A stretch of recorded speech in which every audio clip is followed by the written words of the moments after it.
эмгектенип билим берип балдарга, аракетчил таланттуу кыз Минара, жаркыраган кең пейилдүү мүнөзү, жакшы жолдош, курбу болду адамга.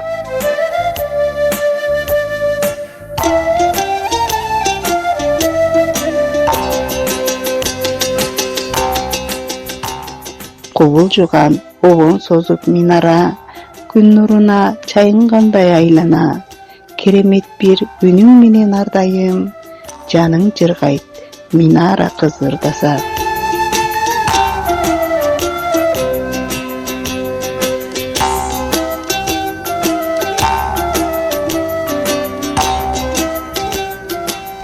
Таланттуу кыз болуп келет белгилүү, билим берип бул кыздарга билимдүү, талыкпастан эмгек кылып элине, ардакталып келет дайым таасирдүү.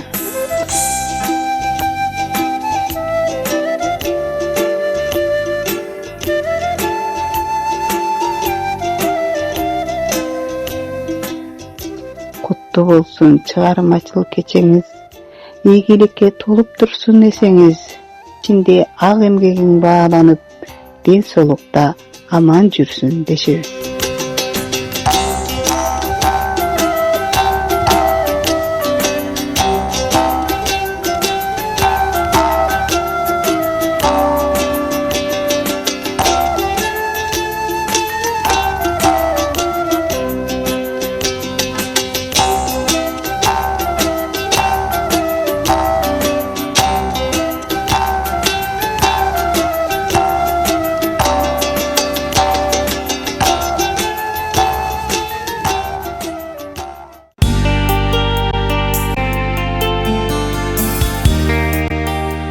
Адамдар бар адилеттүү дүйнөсү, айткан сөзү ар бир кеби жүрөктөн, акындар бар ырларында жашаган, ансыз өтпөйт аткан таңы күндөрү.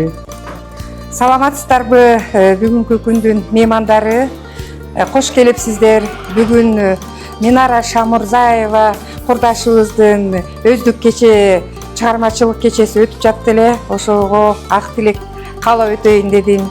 Минара, сага чын ден соолук, узун өмүр, үй бүлөлүк бакыт, ар дайым колуң табылбасын, калемиңди кармап, ушу ырларыңды жазып, элге даңазалап жүрө бер.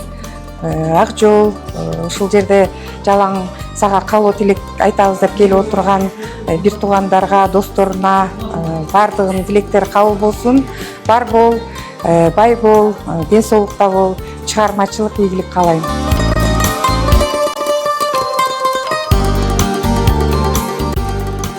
Кара Балта шаарынын маданият үйүндө Роза группасы жаңы ачылсак дагы аракетибиз менен көп жерлерге чыгып, ырдап, фестивалдарга катышып жүрөбүз. Мындан ары дагы жакшы ийгилик каалайм Роза группасына, Роза группасынын кыздарына жалпы салам, ийгилик, ар дайым чогуу ырдап, ырларды багынтып жүрө берели.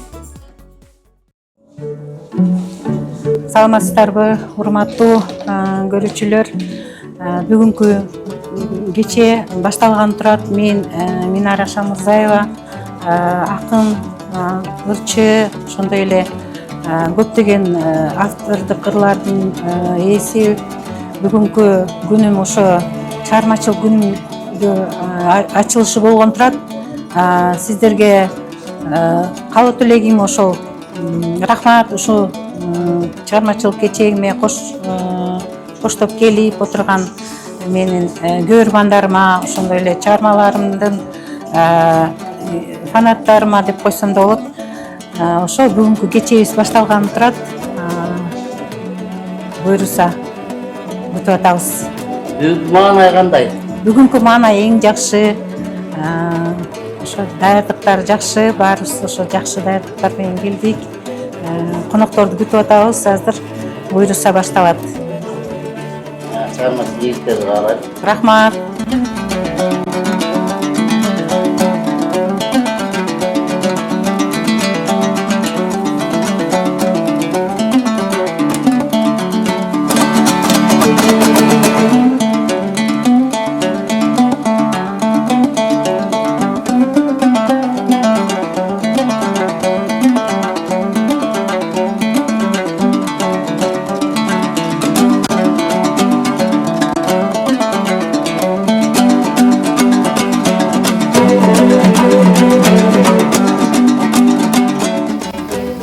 Исаева Балтурдалинамын.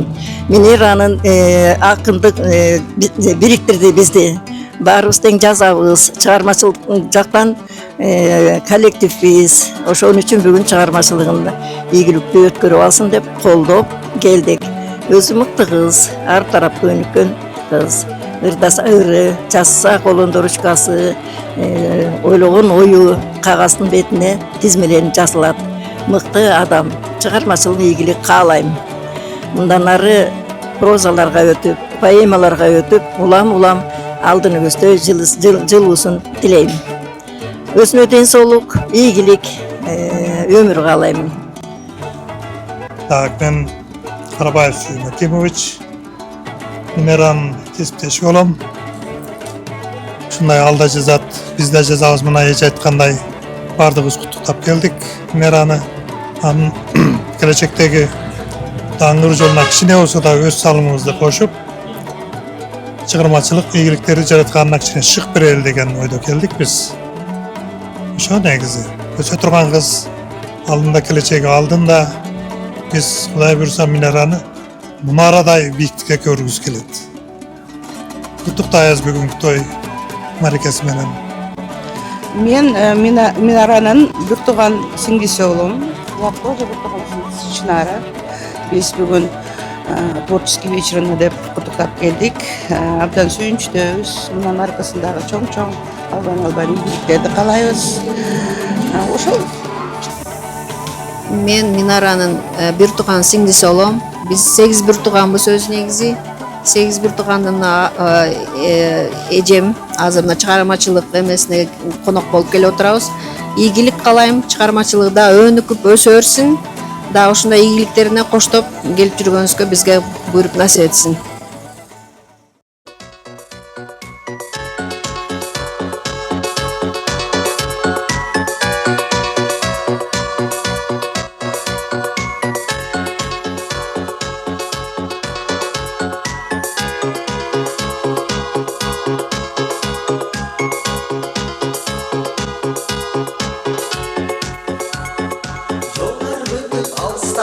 Тойго келгиле шаркылдаган суулардан кечип өткүлө унандарды чабышып жорголорду сабышып мертиреген талаада байгелерди талашып тойго келгиле ойнузокко кошулуп ойноп кеткиле көңүл ачыгардайым бирге жүрөлү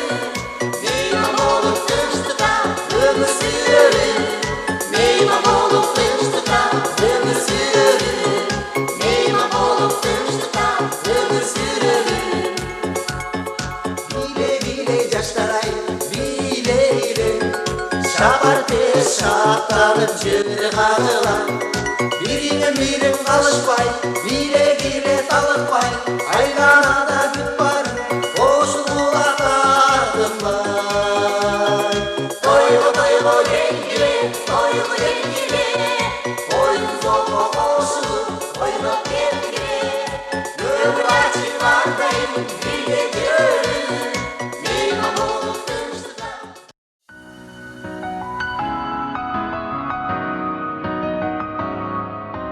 Bismillahirrahmanirrahim. Alhamdulillah Rabbil Alamina yaratkan Allah. Uşu бүгүнкү Минара акыныбыздын, Минара жазуучубуздун маракесине чогулуп отурабыз. Аллаху Таалам сизге ден соолук берсин, күч кубат берсин, кут берсин, береке берсин, тынччылык берсин, ынтымак берсин. Бирөөлөрдүн жаман көзүнөн, бирөөлөрдүн жаман сөзүнөн асмандагы кырсыктан жерге кооруп кырсыктан Аллахым өзүң сактай көр. Бүгүнкү иш чара аябай шаңдуу өтсүн. Ошол жерде көп адамдар келишкен экен. Ойлогон ойлоруңар, тилеген тилегиңер ишке ашсын. Алхамдулиллах Роббил Аламин. Аллаху акбар.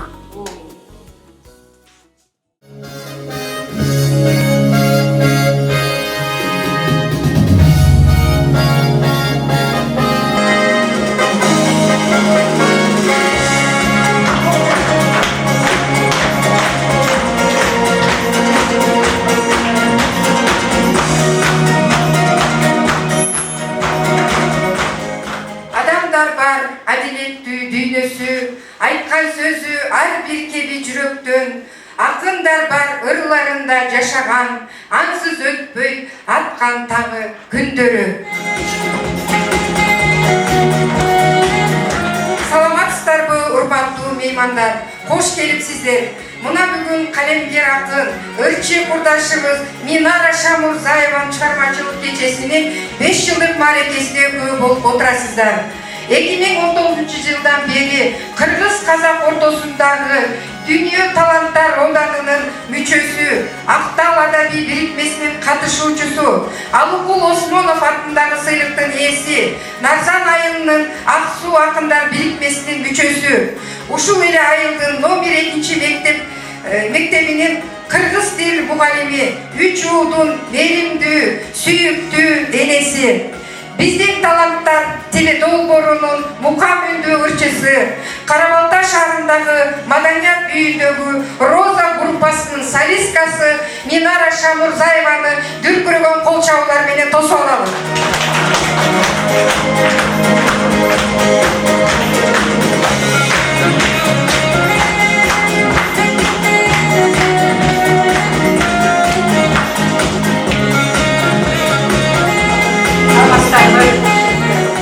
Урматтуу менин бүгүнкү мааракенин коноктору, мен курбанам ушул күнгө жолуккан, көптөн күткөн салтанаттуу кечеге кош келдиңиздер, калемдештер, жакындар, тең бөлүшкөн куттук сөздөр айтылар. Акын болуу бул жүрөктөн жаралат, акын деген Алыкулдай ыр жазат, ааламда бар жакшы акындар арылып, адам болуу ар бир күнү саналат. Эмесе биз Манастын урпактары аталган кыргыз улутубуз өтө таланттуу эл келет демекчимин. Бүгүнкү кечемдеги өзүмдүн автордук ыр дүйнөмө кош келиңиздер. Кымбаттуу менин сыйлуу конокторум, жана бир туугандарым, калемдештерим, досторум жана кесиптештерим.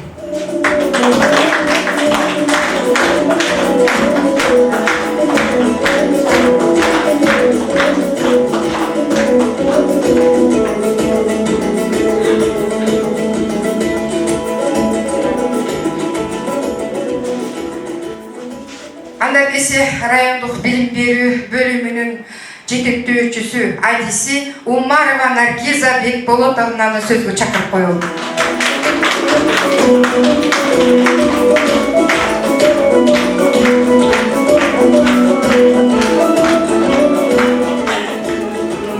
Саламатсыздарбы, кымбаттуу кеченин жалпы катышуучулары, коноктору, баарыңыздар менен мен эже чогуу ушул кечеге катышып, чогуу бир тасмана дамыбыз деген өтө бачытамын. Мындай кечеге биринчи жолу келишим, баягы байкап карап отуруп бул чыгармачылык кеченин маанисин, маңызын түшүнсөм, бул чыгармачылыкта мен эже өзүңүздү табуу, эркиндикке жетүү, жүрөгүңүздөгү үндү угуп дегендей ошол жүрөгүңүздө болгон идеяларды чындыкка айландыруу экен. Андыктан сизге кааларым чыгармачылык ийгилик каалайм сизге, өркүндөөңүз, өзүңүз кыргыз элине, мемлекетибизге сиңген аркын жазуучулар катары толуктап ишиңизге ийгилик каалайм. Ошол менин жетекчим Мээрим Эриковна бул кечеге келмек, бирок бүгүн жумуштар шылпаган байланыштуу мен келдим. Ошол Москва райондук билим берүү бөлүмүнүн атынан, Мээрим Эриковнанын атынан, жеке өзүмдүн атынан сизди бүгүнкү кечеңиз менен куттуктап кетип болсак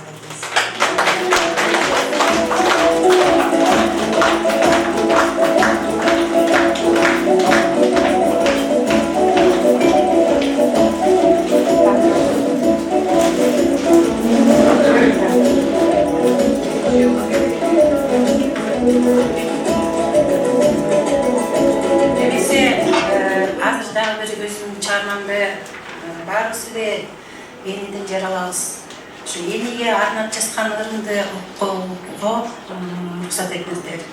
Энекем, сиз барда баскан жериңиз бийиш эле, сүйлөгөн сөзүңүз да ширин мейиз эле, сезимде мээрим толо төгүп турган садагам кучактап көкүрөктөн чыкпайт элем.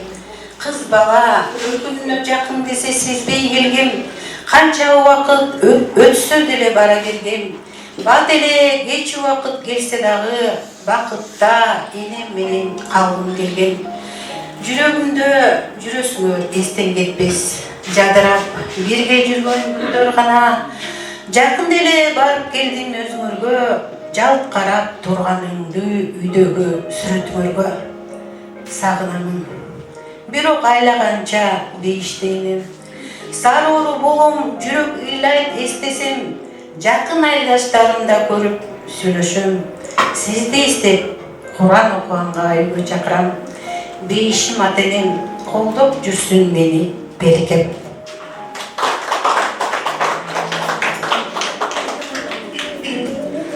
Анда эмесе Минара Шамырзаевага калуу тилек айтып коюуга уруксат этиңиздер.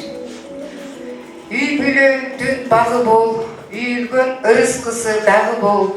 Өлүшүң оттуу болсун, конушуң куттуу болсун, колуң берекелүү болсун, жолуң маарекелүү болсун, ырысың ташып турсун, аброюң ашып турсун, өркүнүң өсүп, өмүрлүү бол.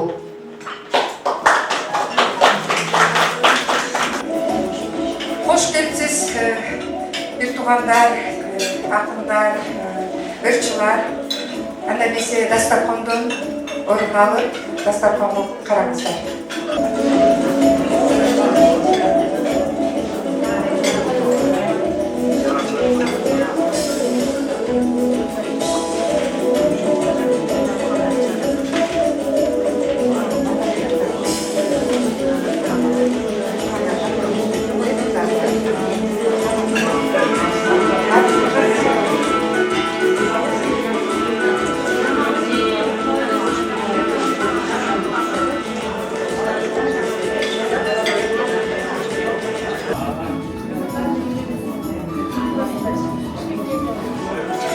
Анда эмесе урматтуу коноктор, сиздер чай ичип эсап туруңуздар. Мен дагы өзүңөргө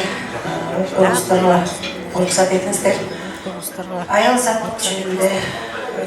Аялзат бул дүйнөнүн сулуулугу, бул дүйнөнүн сулуулугу сөзү. Адамзат жаралып тура аялзаттан жаркырап жаздай жылуу кадамдары, жаздагы сүйкүнгүндөй ачылганы, кубанычы жүрөгүмдө турат апалардын көчөдөн шыңгыр күлкүсү болсо дейм майрамдары, уртунан жылмайышып жүзү кызыл, мактанып айтып бүткөй алгандары, майрамда сүйүнүштүү бул кыздары небереси, куттуктап дастаркон жайып кобурашып, апалар аман болсун жер жүзүндө, апаны тирүүсүндө аялзат бар болгула жаздай жаркырап кирип келген жас майрамда каалоо тилек айтылсын майрамдарда, кадырлуу улуу кичүү апа эже кыздарга.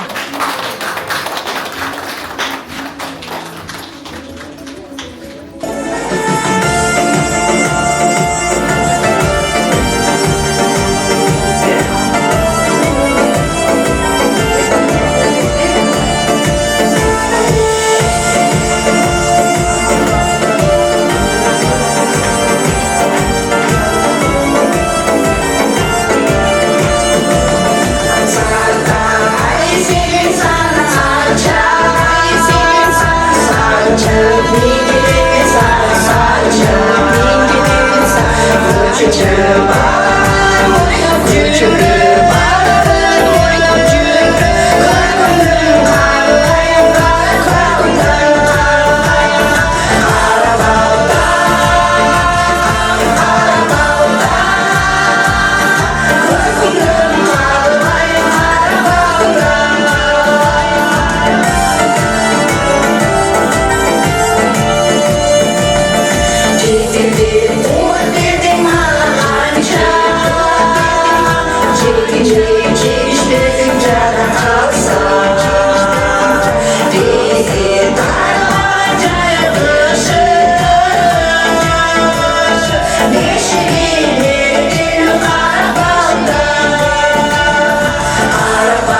кезеги Нарзан айылынын Акындар бирикмесинин мүчөлөрүнө узатсам. Урматтуу алыс жакындан келген коноктор, бүгүн биздин ушул жаркырдаган жакшынакай акын кызыбыз Минара Шамырзаеванын чыгармачылык кечесине келебиз. Өтө кубанычтабыз. Минаранын ушунчалык таланттуу өзүнүн чыгармачылыгын өркүндөтүп ар тараптуу десек дагы болот. Агартуучулук жагы, акындык жагы, ошондой эле ырчылык жактары дагы баа жеткис деп койсок дагы болот. Бүгүнкү биздин келип турган конокторубуз бардыгы ушул ак суу акындары деп атап алганбыз. Нарзан ошондой эле ушул мурдагы Беловодский болсо, ушул Москва районунан чыккан биздин акындар, жазуучулар бардыгы бүгүн Минаранын кечесине кубанычта ушундай толкундануу менен келип отурабыз. Менин айтып кетейин дегеним ушул аз убакыттын ичинде уюшулуп мынантип топтолуп отурганда менин өтө кубанып отурганым, биринчи жолу Апал Исаеваныкын өткөрдүк элек, бир айдан кийин мына Минараныкын өткөрүп отурабыз. Минаранын ар тараптуу дегенимдин себеби бул кыз канча жылдан бери телевизорлордо ырдап жүрөт, таланттуу апаларда жүрөт. Бул кыздын бир эле ини болуп бала тарбиялап, өзүнүн эле бала чакасын карап отурбастан канчалаган жеткинчектерди тарбиялап, эл катарына кошуп отурат. Бул кызга мен чындыгында таң беремин, кыргыздар айтмакчы. Азаматсың Минара. Ушул Минаранын эмесине Дүйнө таланттары одагы Казакстандагы Құрметті Минара Шамырзаева, сізге халықаралық Дүйнө таланттары одағының ұйымдастыру мен одақ мүшелері және өнер адамдары арасында өткен табиғат тамашасы атты шығармашылық әдеби кезекте басқауға арнайы аталыстық қатысқаныңыз үшін алғыс білдіремін. Аса құрметпен Дүйнө таланттары одағы президенті Нұрдана Даулетованың атынан мен тапшырып қояйын. Ошондай эле Қазақстандың Дүйнө таным одағының атынан үздік ақын медалінің иегері болып отыр. Біз қазақша сөйлеуіміз керек. Біз ушул эмебиздин Минарабыздын медалы менен ушул алкыш картын тапшырып коюуга уруксат этиңиздер.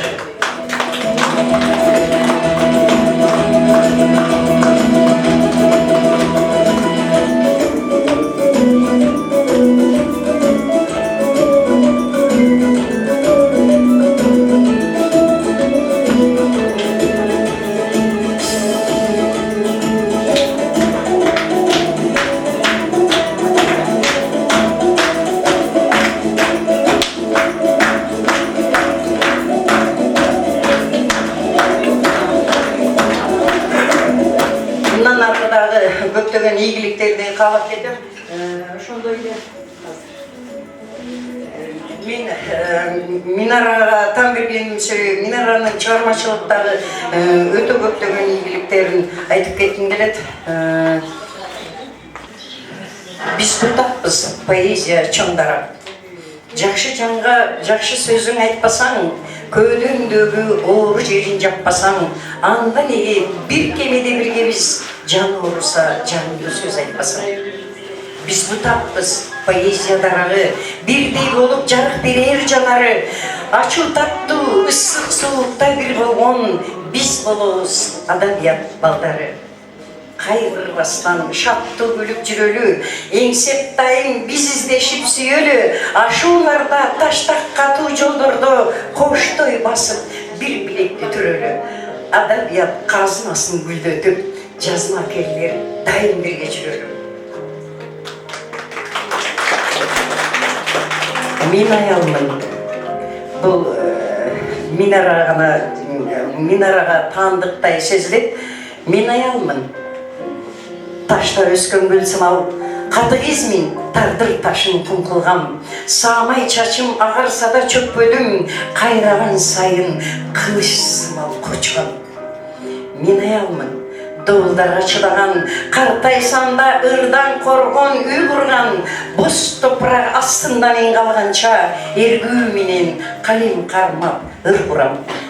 Мен аялмын, мүдүрүлгөн жыгылган, баш ийбестен каршылашып тик турган, мекен үчүн, бүлөм үчүн күрөшөм, бул өмүрүм коюлганча уучумдан. Мен энемин, алга карай умтулган, уус сөздөргө чыдап сыздап жутунган, кайдыгерлик муун садагы чөкпөгөн, жеңиш үчүн күлкү чачып ырсынам. Мен аялмын, жылмаю кетпес өртүмдан.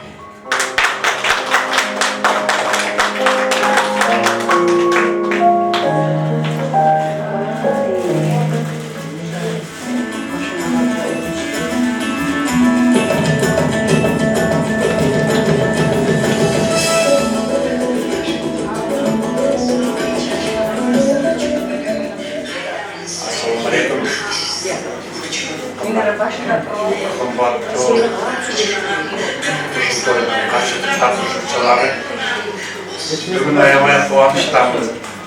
Мына берді Қарауылтанның қыздары келіп, Қарауылтандырда мен күн жолымыз. Мен өзім Қарауылта алдым. Қарауылта алдым. Биятта Гомонскийде көп жылдан бері жашайын. Аябай жақсы жарылар, аябай жақсы баштадылар. Мен ара сізге Allah Teala денсаулық берсін. Осындай әрдайым сұлу болып, сізден атын жазушылар көркі болып жүрміз. Біздің үмітіміз чоң сіздерден. Рахмат әрдайым сізден тойда жазып алып, мынауын қоймыз.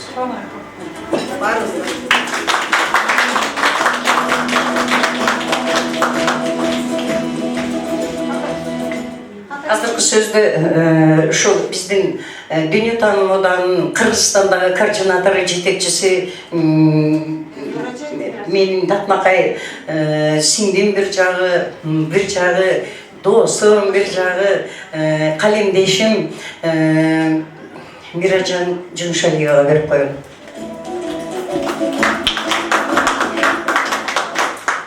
Саламатсыздарбы, урматтуу мен ара досумдун кечесине келген коноктор, барыңыздарга мамнун каалайм. Мен ура алтыным, алтындай досум, жаркырап жайнап, ушундай кечени өткөзүп атыптырсың. Ошо кечең жакшы өтсүн деп ойлойм. Мен сенин кечеңди аябай жакшы өтөт деп ойлойм. Анткени мен сен дала үйүңө конокко барган, конокторуң да жакшы тососуң. Өзүң ошондо жакшынакай жаркыраган досторуңду көрүп отурам. Жакын санаалаштарыңарды көрүп отурам, калемдештерди, ырчыларды көрүп отурам. Кудай кааласа, мен аранын биринчи кечеси болуп атат. Мен ара бул деген энди жаңы чыгармачылыкта өзүңдүн ичине кечеңди жакшы биринчи кечеңди өткөзүп аткан кечеңди жакшы өтсүн. Мен сага тилектешмин. Ушул дагы кечелерди, ушундай кечелерди чоң мероприятияларды өткөзүп тур. Алтыным, сага жалаң жакшылык каалайм, денсаулык каалайм, бала чыкаң менен аман эсен жүр, чыгармачылык ийгилик каалайм. Мен көп сөз сүйлөбөйм, батанкан берип өрөмдү окуп коеюн. Мен урага жазгандарым бар эле.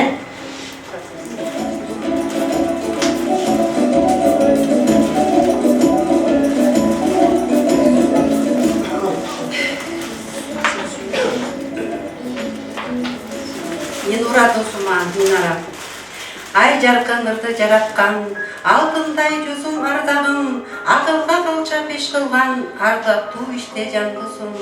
Күндөй жаркап болпурган, корбом менен татынам, күлгөнү жылуу жагымдуу, күмүштөй болгон жандосум.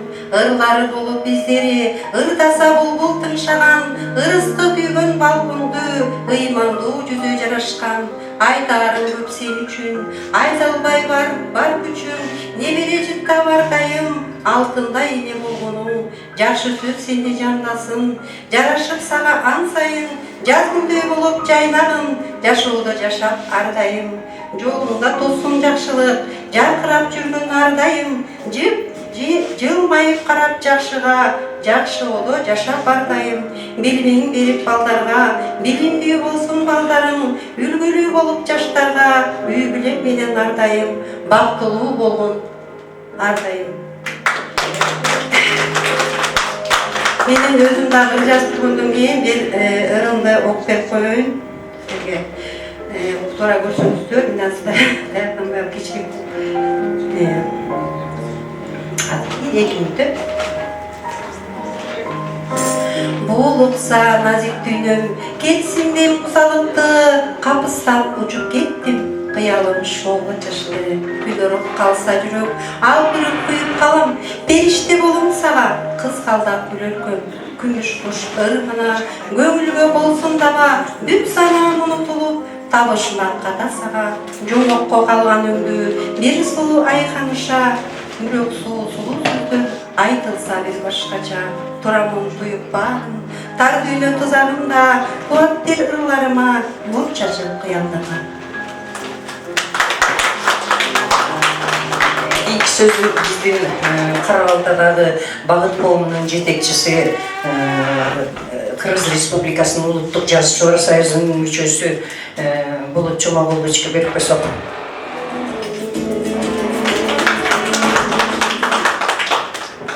Саламатсыздар, урматтуу коноктор, урматтуу калемдештер. Мына бүгүн биз үчүн дагы, сиздер үчүн дагы өзгөчө мына Минара карындашыбыз, калемдеш үчүн дагы абдан жакшы күндөрдүн бири. Абдан жакшы күндөрдүн бири болуп отурат. Себеби бүгүн өзүнүн чыгармачылык кечесин өткөрүп атканы жакшы күндөрдүн бири. Ошого биз биякта калемдештери, жактагы саналаштар келип ушул ишке көп болуп отурабыз. Эми бул жерде мен кыска эле айтайын, ушу Минаранын чыгармачылыгы көп кырдуу дегеним бир тур бирде калеминде жанагы ата-энеси мекени жөнүндө, тоолор жөнүндө, достору жөнүндө ар кандай ырлар жазат, өзүнүн жүрөгүнөн кандай чыкса, мына ошону жазат. Мында кыйын окустоо деген жок, заказ деген жок, жүрөгү эмнени кааласа ошону жазгандыгы менен бул өзгөчө баалуу. Себеби мындай сөз бар да, жүрөктөн чыкпаса, жүрөккө жетпейт деген сөз бар. Ошон үчүн бул жүрөгүнөн чыккандын баарын биз жүрөккө жетип, биз кабыл алып отурабыз. Ошонун бири мына бүгүнкү чыгармачылык кечеси. Минара карындаш, калемдеш, сизге узак ден соолук каалайм. Асманыңыз ачык болсун, жерибиз тынч болсун, жер жүзүндө бизде биздин республикада баары жакшы болсун. Анан сизге өзгөчө кааларым, чыгармачылыгыңыз мындан ары өркүндөй берсин. Жалаң эле бүгүнкү кече менен чектелбесин, мындан ары дагы өмүрүңүз өткөнчө жакшынакай кечелердин үстүндө, жакшынакай тоолордун үстүндө өткөрө бериңиз. Калемиңизге жорголо берсин, мындайча айтканда, калемиңиз корчуй берсин. Сиздин эмеңиздин жакшынакай чыгармаңыздын окурмандардын бири болуп жүрө берин. Чыгармачылык ийгилик каалайм. Кийинки сөздө ошондой эле 40 жылдан ашык мектепте мугалим болуп иштеп, канчалаган таланттарды, канчалаган илимпоздорду, канчалаган мекенчил балдарды, кыздарды тарбиялап өстүргөн агартуучу, жазуучу, акын, ошондой эле Кыргыз Улуттук Жазуучулар Союзунун мүчөсү Апал Исаевадар. Арбаңыздар, мен баарыңарды жакшы көрөм. Минара чыгармачылык ийгилик, мындан ары каалаган чыгармаңды өзүңө салып отурганда, кай жерде болбосун ошо чыгарманы датныкка жаратып, эл алдына тартуулай бер. Үй бүлөлүк бактылуулукту каалайм. Балдарың менен аман эсен чоңоюп, алардын рахатын көр, бир туугандарың менен, эл журтуң менен рахатын көр. Баарыңарды жакшы көрөм, берип окуп коеюн.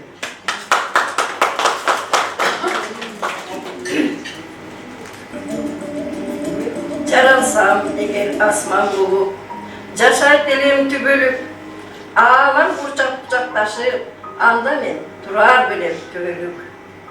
Бул ааламдын табышмактуу кудурети, кимдеги гана суктантпай, болсом эгер жылдыз болуп, чачырап турар белем асман бетин айналап.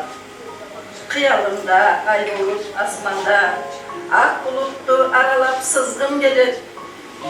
Sır dünyanı, ağlamdı aralar, asmandı, ayladı, göküm gelir. Akdin ay, ay bulup gökte sızalbaymın, aralap asman geçip yüralbaymın, Akdeni adam olup jaralgan, yıldız bolup çaçırap duralbaymın, mezilin arana takana juralamın.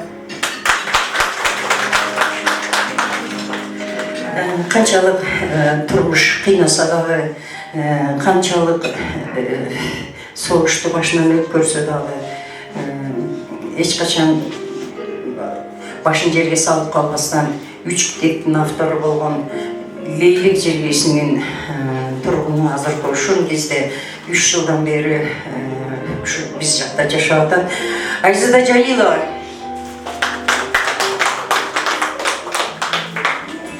Саламатсыздар, урматтуу коноктор.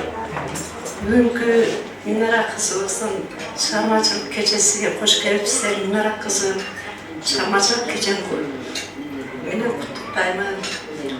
Көптөн бери Dünya Таланттар Ордосунда бирге жүрөбүз. Адептүү, тарбиялуу урлар менен берүүлүү кызыбыз Орбасы. Досана узун өмүр, чын денсаулык, балдарым бактылуу энеси болуп чыгармачылык бийиктиктерди багыттайт. Сен мына ырымды жаратылыш менен сырдашып жасаган ырымды окуп берейин. Таңкы шүдүрүм жаны гана жарык келип таңатып, жасынжыды келип муздар шүдүрүм, жааган жамгыр билинбестен düşүтүп, жүзүңдөгү көздөрүңдү тамчылап, жансыздана айланада тынчтыкта, жаңы гана кыймылдарда көрүнөт, ар бир үйдө бир башкача жандана, ар бир үйдө төрөлүктө улап, таңкы шүдүрүм эргүү берип өзүмө, таң кубакта жасым келди жазымды, ар бир капкан жүрөгүмдүн тамчысы, сыгырып өткөрүмдү өткөрө. Минара кызым, жаратылыш менен сырлашууну да көп жакшырыла жакты. Жана бийиктиктер баардыгы ийгилик каалайм да, экөөбүзгө дайыма жер жүзүндө тынчтык болсун, ынтымактуулук бар болуп бир болсун.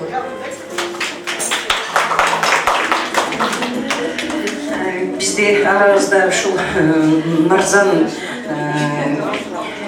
ayıldık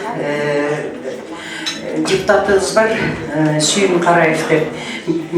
Біздің қолымыз үчүбүз куру эмес, биздин Нарзан айылынан дагы депутаттар чыккан, билимдүүлөр, илимдүүлөр чыккан, ошондой жазуучу акындар чыккан. Ошонун бири айылдык кеңештин депутаты Сүйін Қараев. Ошондой эле акын, жазуучу, анан өзүңөрдүн ушул Беловодский айылын тегеретип айландырып жүргөн шокурубуз. Кайерге болсо бизди апарып жүргөн сүйүктүү балабыз Сүйүн Караев.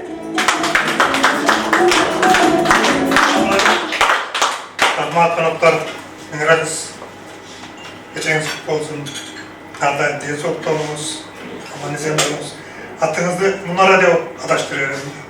Кардайым Мунарада бийик болуңуз. Сиз менен чогуу бир дуэт тырлайын деп мени тилеге каршы тамам ууртат. Ошон үчүн бир тылдын бермей турган ырлардан бир окуп берейин, а? Сизге назым. Так, Айгүл гүлү. Мен туюп сезбептирмин. Дүйнөнүн сулуулугун көрүп берген бүт ааламга гүлдөрдүн улуулугун. Ала тоо боорунда кымызын бир гүл жашайт. Билинди бүт дүйнөгө махабат сүйүү чачат. Ал гүлдү көбү билбейт. Ылайым билбесе экен, суук кол, ач көздүүлөр, мүрлөр өзгөсө экен. Кыргызстан жергесине уртурап чыкын чачып, кайгысыз бажырайып, ачылып бүрдөсө экен. Ал гүлдү атын айтам, эй адам көзүң артпа, чан дөсөт ала тоодо, абайла тепсе болба. Айгүл дейт ал гүл атын, айгүл дейт ал гүл атын, азапка отко салба, абайла тепсе болба. Чоң.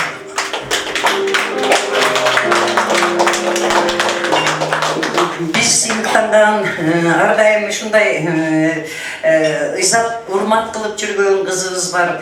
Кыргыз улуттук жазуучулар союзунун мүчөсү, 3 китептин автору Эльмира Арзыматованы чакырып коелу.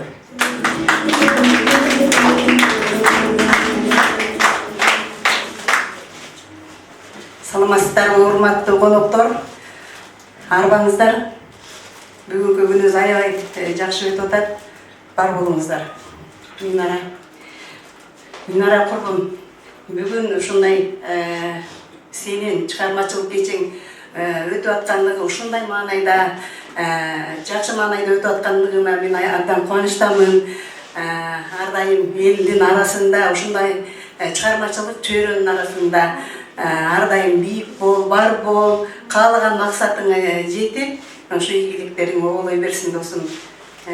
Жанатан бери биздин ушул Нарзан районунун айыл өкмөтүнүн караштуу Ак Суу деген биздин өзүбүздүн Ак Суу акындар, жазуучулар группасы сени коттуктап, мындай төш белгисин тагып атышат, грамоталарын берип атышат, жакшы сөздөрүн айтып атышат. Бардыгынын сага каалаган тилектери кабыл болсун. Ошону менен бирге жанагы конверттеги жакшы немеге жорголу жакшы бир нерсе алып ал, берекесин берсин. Ошондой эле бул гүл дагы жалпы биздин мүчөлөрдүн атынан ар дайым назик болуп жүрө бер досум.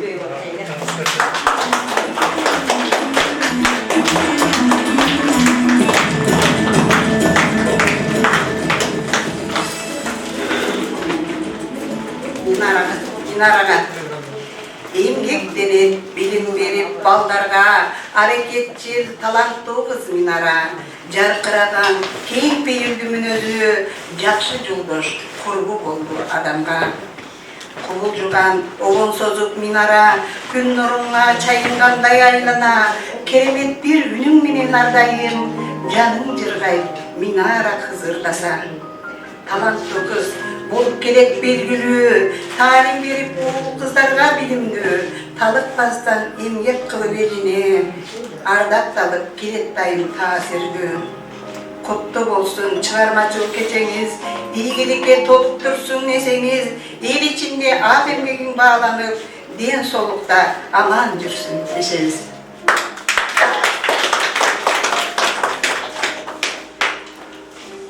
Албетте бүгүн Минарабыздын кечеси болгондой, Минаранын ырынан дагы окуп кетпесек болбойт. Сезимдерди козгогон жаз да келди, көркөмдүгү жайнаган, айланага кооздогу көрүнүп, жан дилиме сезимдерди жараткан, жүрөгүмө жылуулугу төгүлгөн. Кантип жазбайм мен өзүмдү көргөндө, көздөрүмө бир өзгөчө сүйкүмү, кереметти жердин төгөбөзүнө, кызгалдактар жайнап жашыл жүзүнө. Жаз мезгили аба таза жамгырда, жаздай жайна күлүп жазыла, жаратканын бир берилген өмүрдө, жүрөктөргө жылуу сезим төгүлсө. Күндүн нуру жарк деп чыгып асманга, таңды сүйгөн эртең менен турганда, мээримине аппак жүзүң муздаса, магдыраган таң уйкуңду бузганда. Сүйүү, жүрөктөгү сезимдер, саамайынан сылай мени эргитер, санааларды алыстата көөдөндөн, сайрап булбул жүрөгүмө сезилген, сайрап булбул жүрөгүмө сезилген. Минара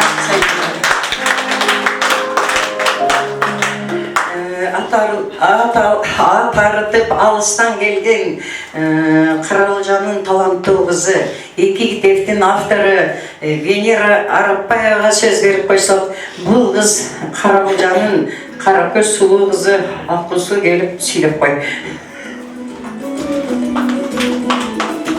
Саламатсыздарбы, алыстан жакындан келген, бүгүнкү Минуранын кечесине келген туугандар, баардыгыңыздар тынчсыздарбы? Минура, досум, бул менин Алматыдан тапкан досум болду. Карасам менин маңдайымда оор басырыктуу чырайлуу кыз отурат, ордунан козгой албай койдум.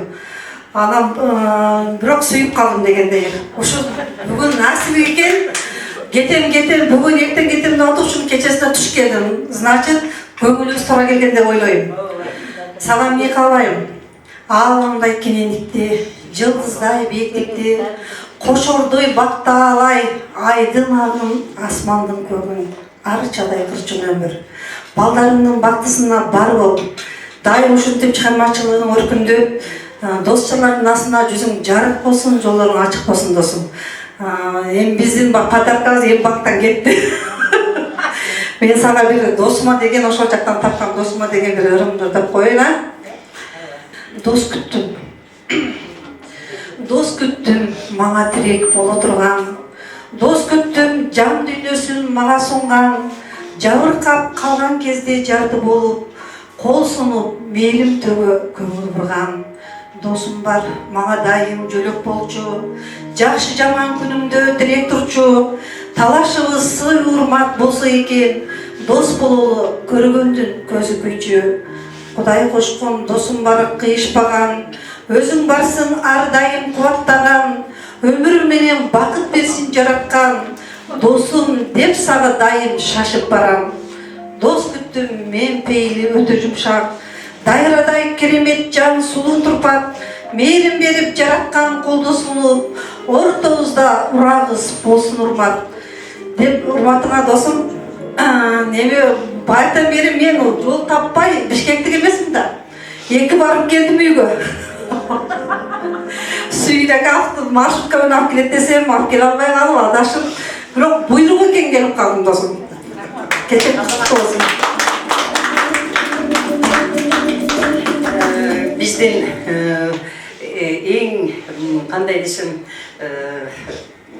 аябай тырышчаак, бардыгыбыздын көзүбүздү карап, көңүлүбүздү деп жүргөн ушу Токтогул атабыздын тукуму, Токтогулдун булулу десем да болот. 2 китептин автору Назгүл Нуркуловага берип коелу.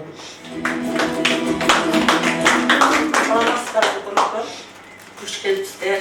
Эмне дейбиз бул жерде? Минара эжекем көп кылды талап негизи.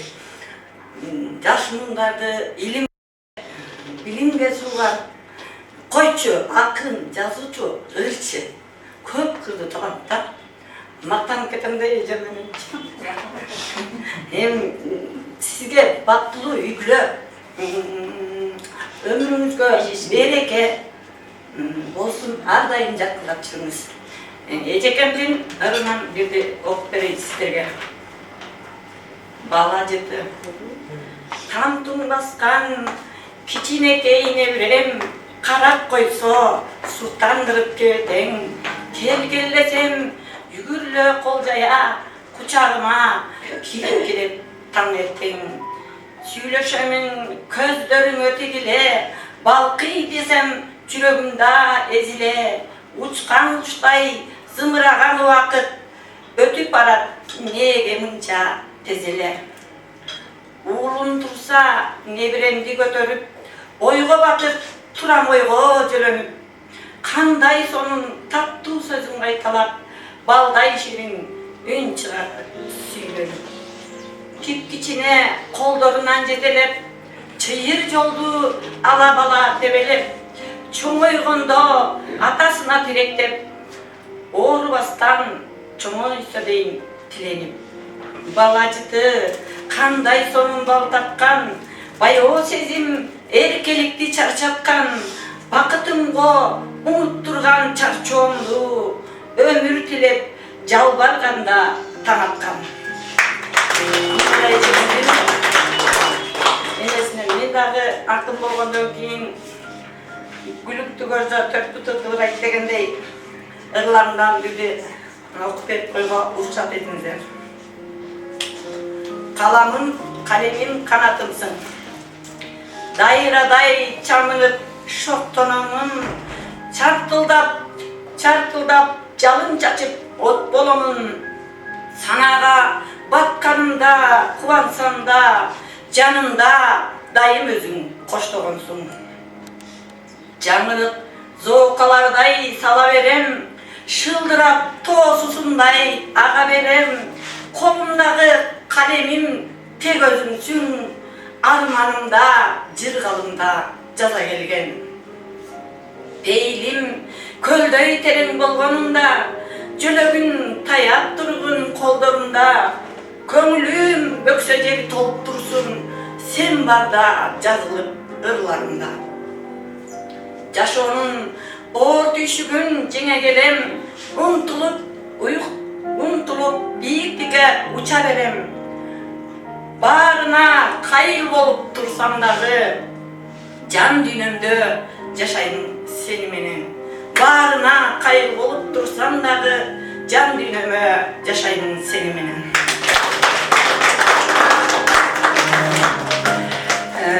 Мынакей урматтуу коноктор, Минара, биз ушул башыбызды кошуп уюштурганыбызга 2 айдын жүзү болсо дагы биздин акындарыбыз ар дайым даяр экендигине көзүбүз жетип отурат.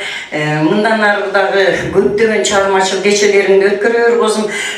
Биз дайым сени менен биргебиз.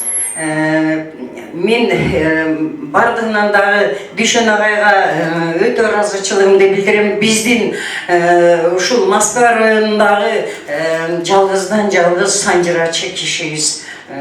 Бардык бул кишинин башын энциклопедия десе болот, мактап койсоң болот агай тарынбасын, болот агайыбыз дагы башы энциклопедия деп койсок болот. Булар биздин ушунчалык сыймыктанган, биздин изат урмат кылган агайларыбыз, аксакалдарыбыз. Ошондой эле мен катардан дагы айтып кетсем капа болбогула, биздин Апал Исаевыбыз ар дайым өзү уюштурган, өзү алып жүргөн шайыр апаларды жетектеп келет. Канчалаган мектеп окуучуларын дагы ушу театральный эмеде кылып, сценарий түзүп, өзү сценарийин түзүп, өзү алып чыгат сахнага. Бул ушундай ар тараптуу биздин акындарыбыз ар тараптуу өнүккөн деп айтып кете алам. Себеби ушуну уюштуруп алып, эмне себептен биздин Москва районунда акындар жок экен, жазуучулар жок экен дешет. Ой, табабыз, бизде толтурабыз деп, Элмира. Канча айлар, канча мына эң ысык күндөрү тимиле бар жогунан тер чыгып, акимге, акиметке баарына, маданият жетекчисине кимдерге гана баспадым. Акыры ушуну түзүп алдык. Мындан кийин мен дагы бир жолу айтып кетет элем, ушул акиметке дагы өткөндө дагы айткам.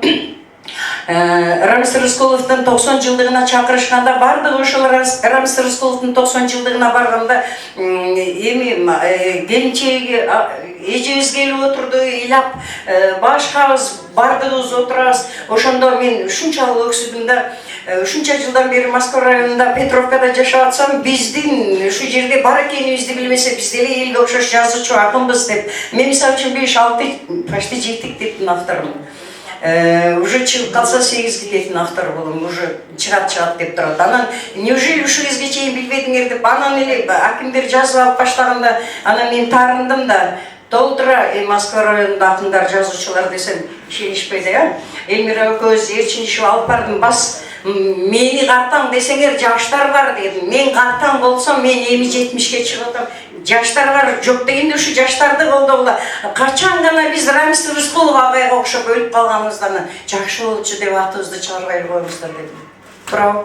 Эми мындан кийин Минара жүзүңдөн күлкү этпей ар дайым шаракта ойноп жүрөр, ишиңди иштеп атасың, балдарыңды багып атасың, иш кылса эчтекеден. Мен каерди карасам, Минаранын, мен ушунчалык кубанам да, ушунчалык талантты ичинде батып жүргөн экен ушул кыздын. Эми чыгаратканына өтө кубанычтамын. Мындан ары дагы чыгармачылык ийгилик жана ийгилик каалайм, алтыным өмүрлүү бол. Кудайым сага ушу тибеттиктердин жашын берсин. Себеби тибеттиктер өтө көп жашайт. Ошо мен сага тибеттиктердин жашын сурап кетет элем, анан Индиянын сүйүүсүн, арчанын жашын деп.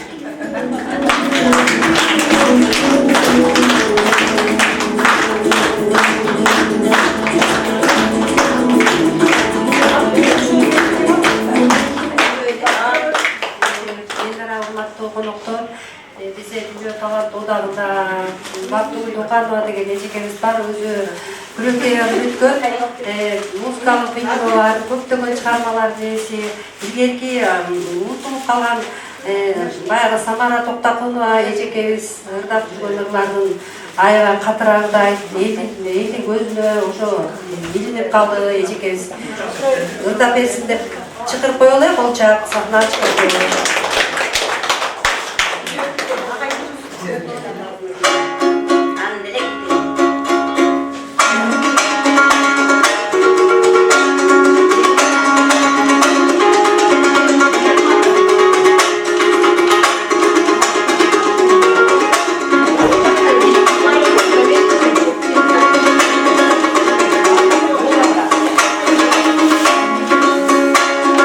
Sen bir ay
бірге болған жанымда, балалықта бірге тұтқан қанымда деп бір туғандарды шақырып қоюлады. Урматтуу, бүгүн бир тууганым Венеранын биргелеш коллективдери, можно сказать, да, чыгармачылык кесиптештери. Биз биринчи жолу болдук, чын айткандачы, чыгармачылык вечери десе түшүнүп түшүнбөй, жанагы бир аябай толкунданууда турабыз эртегинде. Жанагы билип билбесем дагы айтып кетейин. Жана бир тамчы керек мага музыка дегенде бетте оокаттын, тамактын деле кереги жок экен. Силердин сөздөрүңөр менен, аябай сонун калууларыңар менен, стихотворение, ырларыңар менен болуп коет экен да. Биз в основном бизнесте экенбиз. Бизде 8 бир тууган бар Венеран. Венера 4, андан кийин биз 3-өбүз. Улууларыбыз баардыгы заняты. Все мындай серьезный профессиянын адамдары да, арабыздан ушу Венера творческий человек болуп чыкты. Видимо, айткандай жана Кудай өзү жаратат, анан профессиясын кошо жаратат дегендей, творчестводагы адамдар башкача болот ошкой да, жүрөгүнөн, кыялынан, анан кийин музыка кирет, анан кийин стихи и все остальное, наверное.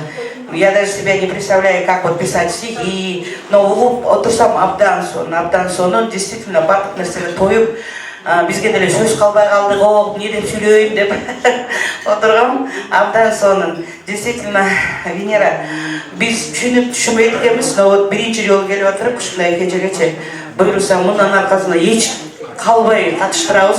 Оны занятыйлердин баардыгын айтарабыз. Реклама будет очень жесткая. Айтабыз, абдан сонун экен. Ушундай ырдадык, ушундай эметтик. Но чындыгында жүрөктөн алып атасыңар. Сөздөрүңөр, айткан калоолоруңар башкача, чынында эле башкача. Биринен бири өтүп, как будто этот сценарий было подготовлено еще 2 айлап, 3 айлап даярдалгандай болуп сүйлөнүп эметип атасыңар. Конечно, старшатай, да? Но очень красиво. Рахмат. Ошо биргелешип мен бутуганын баардыгына ушу колдоп келгениңерге чоң рахмат. Кандай бүгүн жакшы сөздөр айтылып, жакшы тилектер айтылса, ошо түз мен бутуганыма тийсин. Мындан аркысындагы аябай чоң жетишкендиктерге жетиш буйруса. Биз сүйүнүчтөбүз. Дагы болсо, эмкиде мындан да чоң аудиторияда, творческий вечер залда, чоң концертный студияларда өткөз буйруса, ошол күндөрдүн дагы бирге ээлер бололу. Всем спасибо еще раз. Саламатсыздарбы, урматтуу үйүңүздөр менен. Мен да кубанычта турам.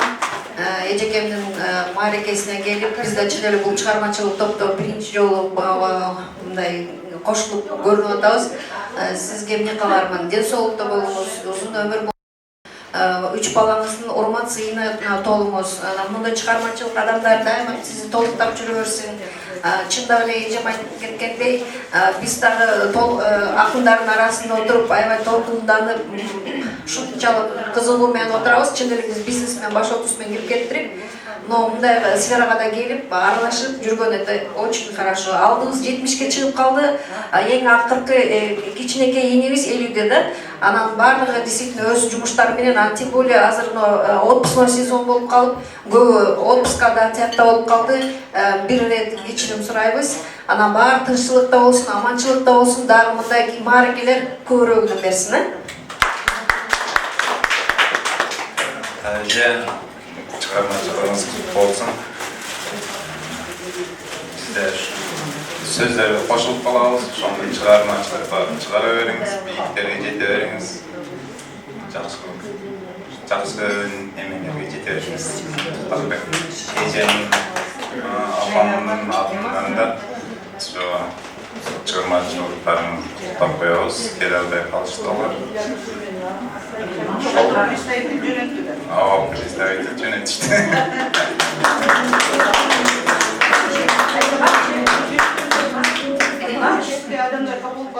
Эже бүгүнкү сиздин чыгармачылык күнүңүз куту болсун. Силерге кааларым чын ден соолук, узун өмүр, жаныңыздар дайым. Туугандарыңыз, сиздин сүйүктүү коллегаларыңыз болсун. Чыгармачылык бийиктиктерди да сизге каалайм. Ушундай өзүңүздүн жаркылдаган жүзүңүздөн кетпейбиз. Биздин жаныбызда мамамдын эжеси болуп, эже сиңди болуп жүрө бергиле. Üstüde apam bактылуу болсун, силерди карап.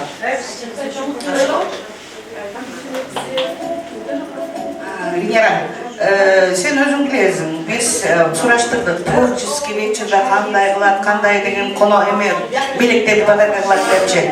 Анан чеккен киргизеткен, окой суусар тете киргизеткен деп анын баардыгын давай десек, нет, мага финансы деп, пожалуйста, банк деди экен. Так что биздин белегибиз банк менен өтүп кетти. Пожалуйста, банк деди экен. Так что биздин белегибиз банк менен өтүп кетти. Эм банк.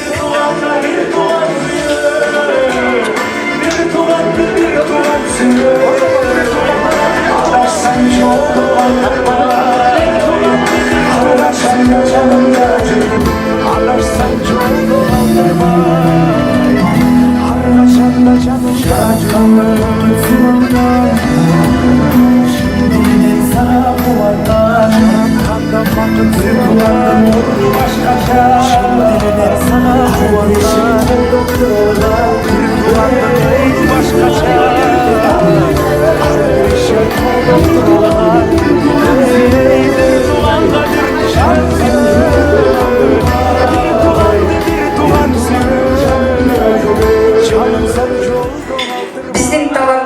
теледолбоорунун менеджери Турдугулова Нурзатка сөз кезегин берели. Сиздер менен бүгүн көрүшүп атканыма кубанычтамын. Алыстан карабай Минарежени сыйлап, барыңыздар келип отурасыздар, жолдун узактыгына карабай. Бул да Минареженин кадыры, сыйы менен сыкка карабай ушундай күндө. Минареже, сизди бүгүнкү кечеңиз менен куттуктайбыз. Минареже менен ошо 5-6 жылдан бери иштешип келебиз. Минарежени сыйлайбыз. Мугалим катардагы көптөгөн жетишкендиктерине күбө болуп жүрөбүз. Ошондой эле биздин арабызда дагы эже өзгөчө жакшы мүнөзү менен айырмаланып, таланты менен айырмаланып, баарыбыздын сыйыбызга, колдообузга татып келет. Бүгүн дагы атайын ошо жетекчиликтен берип жиберген сыйлыгын тапшырып коеюн.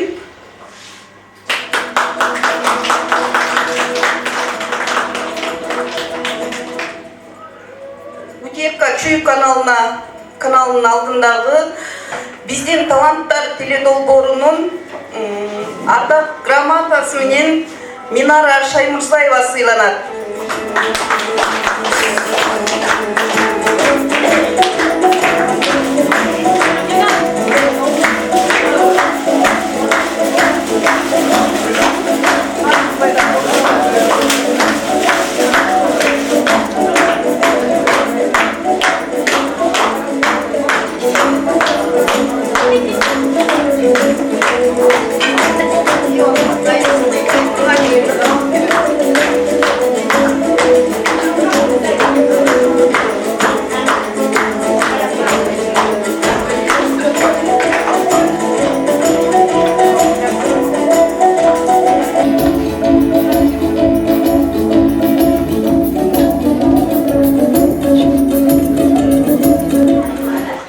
Шаарынын Роза группасынын солисткаларын чакырып алайын бул жака.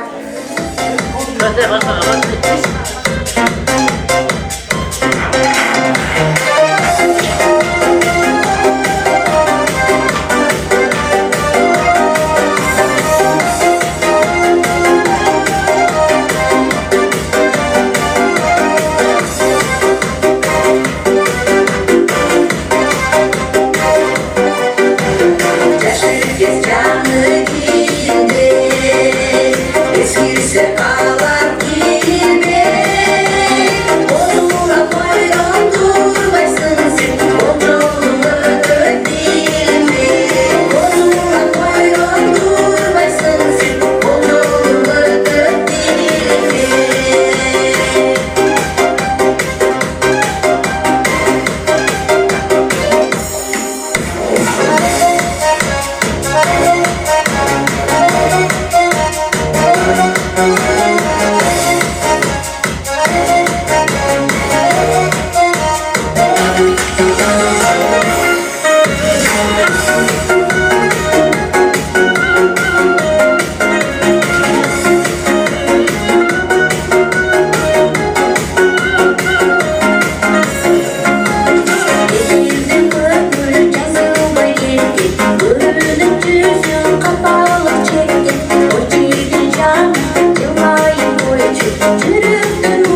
бул жерге келген Минаранын коллегаларын чакырып алабыз. Саламатсыздарбы урматтуу коноктор?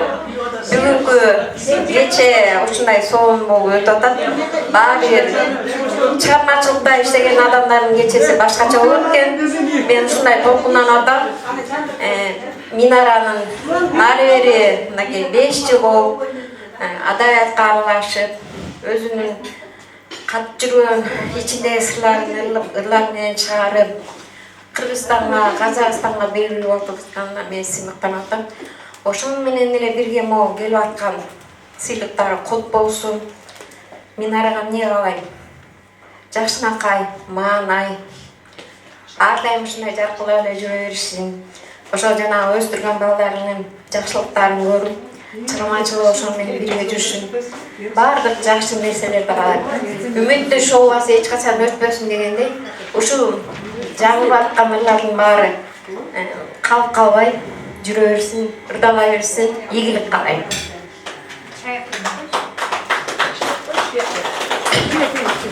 Минара бүгүнкү чыгарып аткан чыгармаң куттуу болсун, тоюң да куттуу болсун, өмүрүң узун болуп, ушинтип эле ар дайым эле ушундай чыгармачылыгың өйсүн, боло алсын, өзүңө ден соолук самый главный, ден соолукта бол, ушинтип эле ар дайым чоң концерттер да бар, чоң. Самый главный ден соолугуң болуп, балдарыңдын сый урматын көрүп, ушинтип ишинде ийгилик болуп жүрө берсин. Ушу келген кишилердин баары сени сыйлап, урматтап барганга чоң рахмат. Ошондой баарыбыз келип, сени ушинтип урматтап, кубанычта болуп аткан чоң рахмат. Анан ошо биздин курдаштарыбыз 5 курдаш бар. 5 курдаштын ошо арасынан мен атайын. Ошонун атынан мен келдим, курдаштардын атынан. 4-өө бошобой калышты. Андан ошо бүгүнкү ошо эмең чыгармачылыгы кут болсун.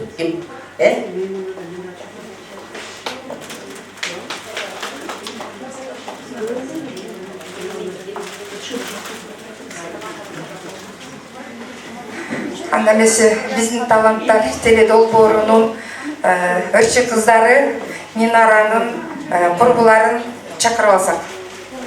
Кутмандуу күнүңүздөр менен бүгүнкү тойдун күнөөкөрү Минара сага чын ден соолук каалайм. Чыгармачылык ийгилик, ушундай бүт туугандарыңдын жакшы саналаштардын арасында ден соолукта болуп жүргөн, балдардын урматын сүйгөн баарыңыздар кош келипсиздер тойго.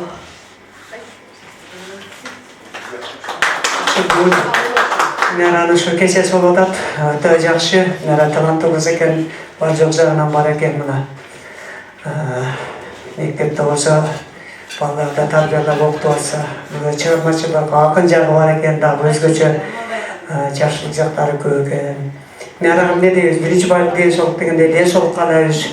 Өмүрүң узун болсун, ойлогон ой максаттарга жет. Жол жолдоштугуң менен, тууган өрүң менен, бир туугандар менен аман болуп, дайым ушундай ийгиликтерге, жогорку деңгээлдеги ийгиликтерге жетип жүрө. Сен өтө жакшы, токтоо жакшы, имандуу жакшы кыздарсың.